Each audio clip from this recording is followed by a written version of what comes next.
आज हम जानेंगे सिंपल प्रेजेंट टेंस में इंट्रोगेटिव सेंटेंस। ऐसे सेंटेंस जो क्या से शुरू होंगे उनको हम किस तरीके से हिंदी से अंग्रेजी में अनुवाद करेंगे। सबसे पहला है क्या तुम पढ़ते हो। इसका स्ट्रक्चर होगा डू या डज से शुरुआत होगा, उसके बाद सब्जेक्ट, उसके बाद वर्ब का पहला रूप लेगा। तो सबसे पहला देखेंगे क्या। जब भी क्या से सेंटेंस शुरुआत होगा और अंत में ते हों, ती हैं इत्यादि रहेगा, यानी कि सिंपल प्रेजेंट टेंस में रहेगा, तो उसको हम डू या डज से शुरुआत करेंगे। तो यहाँ पर सब्जेक्ट है तुम, क्या तुम पढ़ते हो, तो तुम के लिए यहाँ डू लगेगा। तो पहला का आंसर जो होगा डू, और डू के साथ डू के बाद सब्जेक्ट लगेगा। तो सब्जेक्ट यहाँ पर तुम है तो तुम का होगा यू, डू यू, और पढ़ना का होता है स्टडी, या फिर आप रीड भी बोल सकते हैं। और चूंकि ये इंट्रोगेटिव सेंटेंस है तो इसके लिए साइन ऑफ इंट्रोगेशन देना अति आवश्यक है। दूसरा सेंटेंस है क्या तुम रोज़ दौड़ते हो। तो तुम है यहाँ भी सब्जेक्ट, तो तुम के लिए यहाँ पर आएगा डू से शुरुआत होगा, डू, और डू के बाद आएगा सब्जेक्ट तुम यू, डू यू, और उसके बाद वर्ब दौड़ना, तो का होगा रन, डू यू रन, और रोज़ का होगा एवरीडे या डेली, और उसके बाद साइन ऑफ इंट्रोगेशन प्रश्नवाचक चिन्ह। अगला है क्या चिड़िया आकाश में उड़ती है। तो चिड़िया, एक चिड़िया की बात हो रही है तो यहाँ पर डज लगेगा, DOES, does the bird, BIRD, does the bird, और उड़ना का होता है फ्लाई, आकाश में का होगा इन दी स्काई, SKY। अंत में साइन ऑफ इंट्रोगेशन जरूर देंगे क्योंकि ये इंट्रोगेटिव सेंटेंस है। क्या चिड़िया आकाश में उड़ती है, does the bird fly in the sky. Sentence हम देखेंगे क्या तुम अंग्रेजी जानते हो, सिंपल प्रेजेंट टेंस में है ते हो, और क्या से शुरुआत है और तुम है सब्जेक्ट, तो यू के साथ यहाँ डू लगेगा। तो सबसे पहले हो जाएगा डू, उसके बाद सब्जेक्ट डू यू, उसके बाद वर्ब जानना, तो जानना का होगा know, do you KNOW, do you know, और अंग्रेजी का होगा इंग्लिश ENGLISH, इंग्लिश, अंत में साइन ऑफ इंट्रोगेशन। नेक्स्ट है क्या वह गीत गाती है।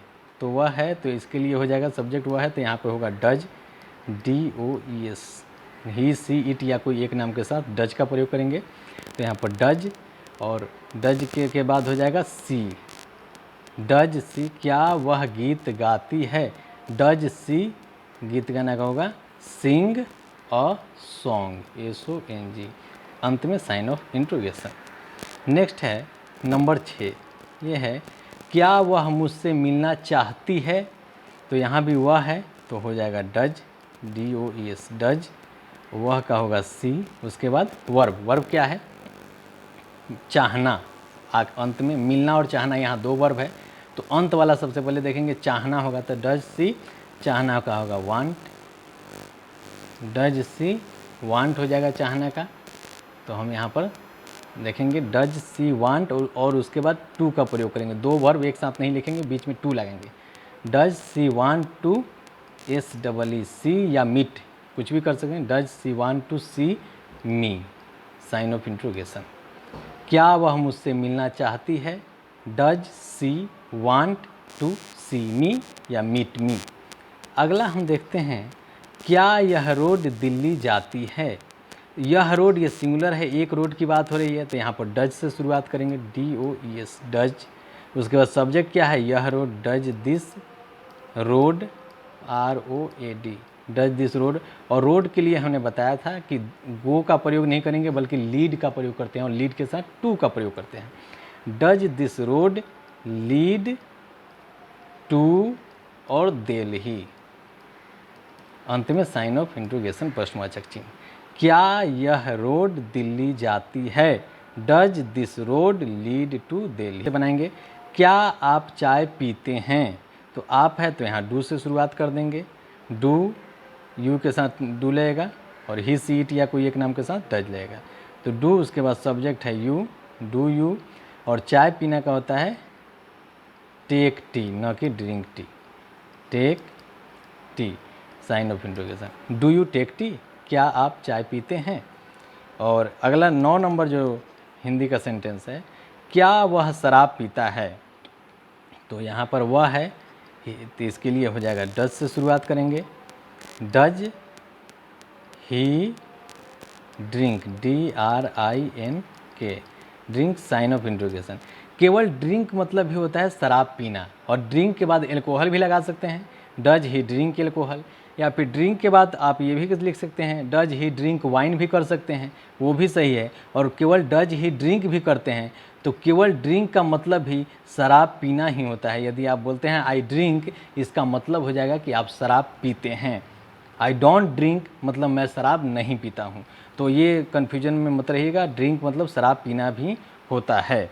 चलिए, और ड्रिंक के बाद आप एल्कोहल लगा सकते हैं, ड्रिंक के बाद आप वाइन लगा सकते हैं, वो भी सही है और ये भी सही है। नेक्स्ट ये देखते हैं 10 नंबर, क्या सूरज पूरब में उगता है। सूरज सिंगुलर नंबर है, तो यहाँ पर सूरज के लिए हो जाएगा डज से हम शुरुआत करेंगे।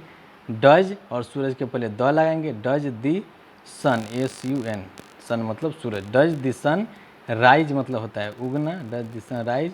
और दिशा के पहले द का प्रयोग करेंगे। In the east, EAST, east, sign of interrogation. क्या सूरज पूरब में उगता है। Does the sun rise in the east. आज हमने 10 ट्रांसलेशन देखा सिंपल प्रेजेंट टेंस के, इंट्रोगेटिव सेंटेंस, ऐसे सेंटेंस जो क्या से शुरू हुए तो उनको हमने क्या किया, डू या डज से शुरू किया। सिंपल प्रेजेंट टेंस यानी ता है, ती है, ते हो इत्यादि से अंत रहेगा सेंटेंस का अंत में, तो सिंपल प्रेजेंट टेंस में है। साथ ही साथ वो यदि क्या से शुरू रहेगा तो हम डू या डज से शुरुआत करेंगे। यदि ही, सी, इट या कोई एक नाम सब्जेक्ट रहेगा, थर्ड पर्सन सिंगुलर नंबर, तो डज, बाकी सबके साथ डू का प्रयोग करेंगे। इस वीडियो में इतना ही, तब तक के लिए नमस्कार।